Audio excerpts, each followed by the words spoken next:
American dream. And yet we were told that the American dream is weird. We were told that all of this was weird. I've never seen a bigger political misstep than the entire Democrat media human centipede declaring that J.D. Vance was weird. Okay, the vice president-elect is the least weird person I have ever personally met.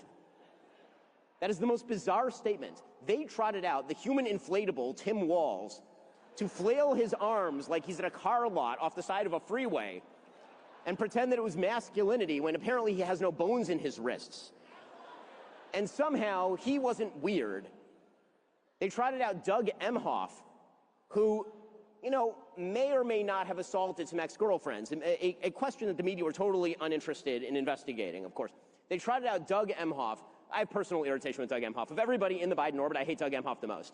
Right, just as a Jew, he drives me up a wall. He drives me up a wall. Doug Emhoff represents Judaism like Osama bin Laden represents Christianity. Okay?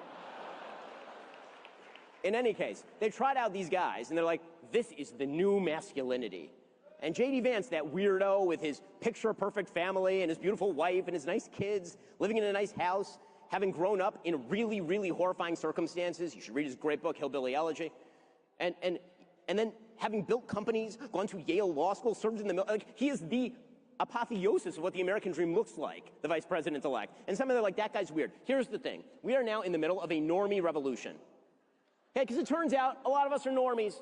A lot of us just want a quiet, good life where we build things and we get to engage in the greatest economy in the history of the world, and we get to live secure in our own place of residence. We don't have to worry about walking out on the street and being physically assaulted by someone.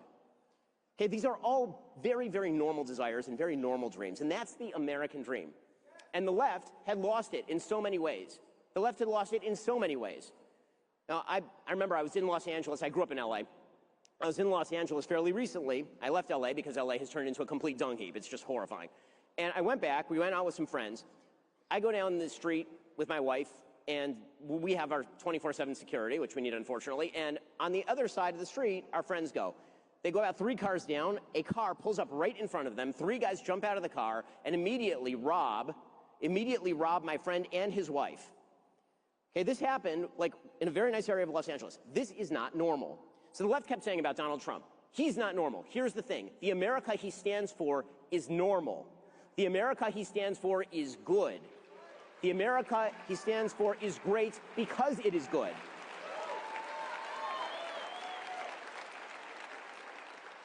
So that's why I'm in a good mood, because we're actually winning. But here's the thing. Winning requires constant work. You know, one of the questions that my business partner and I constantly ask ourselves when it comes to the success of Daily Wire, and thank God it's been unbelievably successful, one of the questions that Jeremy Boring and Caleb Robinson and I, we all ask ourselves is, are we good at this, or is everyone else just not very good at this? And the same question should be asked in politics on a constant basis. Are we really good at this, or are the other guys just really crappy at this? Now, let's be real. The other guys are super crappy at this. Okay, they literally ran a corpse. And then when it turned out that everybody found out he was a corpse because he died on stage with President Trump, they then decided to swap him out for a potato of a human. A person who is physically incapable of uttering coherent sentences. And so I think the question we have to ask ourselves is, how do we retain the momentum? And the answer is, we do the right things. We do all the things that President Trump has already promised he's going to do. And here's the thing. I think that he's going to do all those things because President Trump keeps his promises. Now, I've talked about this before. My evolution, I have evolved on President Trump, as many people in this room know. In 2016, I didn't vote for either candidate because I didn't know if President Trump was going to be conservative.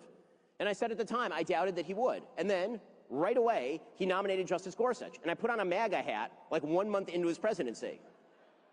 And then in 2020, obviously, I backed him and I supported him and I voted for him.